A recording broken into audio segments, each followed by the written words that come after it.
જય સ્વામિનારાયણ. સવારમાં હું તો થઈ ગયો તૈયાર ને પછી તો આપણે રૂમમાં એન્ટર થઈ ગયા. તે જોયું તે તો ડ્રેસ હકેલવાના બાકી હતા ને એ તો ડ્રેસ પછી આપણે હકેલી નાખ્યા. પછી આપણે નીકળી ગયા મારુતિ સ્કૂલમાં, કેમ કે લેવાના હતા નીલનીતના રિઝલ્ટ લેવાઈ ગયા એટલે પછી પાછા ઘરે આવી ગયા તો ઘર આખું ખાલી થઈ ગયું.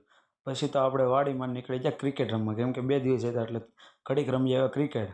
અને પાછા ઘરે આવી ગયા. ઘરે આવ્યા પછી તો આપણે બપોર પછી નીકળી ગયા બેનના ઘરે. બેનના ઘરે દાદાને એને લઈને આવ્યા ગયા. પછી તો હું પાછો આવ્યો પ્રિયા દીદીને લેવા, કેમ કે એ મૂકતા હતા મહેંદી એટલે પ્રિયા દીદીને લેવા ગયો. સાંજે પાછો ઘરે આવ્યો ત્યાં તો મારા મમ્મી રસોડામાં જાદુરી બનાવતા હતા. ફાઇનલી જાદુરી હતું બની ગયું.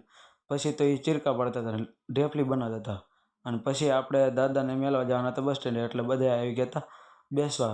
પ્રકાશ કાકાને એ બધા આવી ગયા હતા બેસવા. ફાઇનલી પછી આપણે નીકળી ગયા દાદાને બસમાં બેસાડવા નાના વરાછાના ઢાળ બાજુ. ને આપણે ગાડી નીકળી ગયા. ફાઇનલી પહોંચી ગયા નાના વરાછાના ઢાળે બસના કાર મેળે. પછી તો ત્યાં તો બધા આવી ગયા. પછી દાદા ફાઇનલી બસ આવી ગઈ એટલે દાદા બેસી ગયા અને બધાએ આવજો ને ટાટા બાય બાય કહેવા માંડ્યા. અને પછી તો આ બાજુ આવી ગયા એટલે દિનેશ બાપુજી દેખાણા, એને બી બેસાડી દીધા ને એને આવજો ટાટા બાય બાય કહી દીધું. આવા જ આવનો આ વ્લોગ જોવા માટે આપણી ચેનલને સબસ્ક્રાઈબ કરી દો અને આપણા ઇન્સ્ટાગ્રામ એકાઉન્ટને ફોલો કરી દો.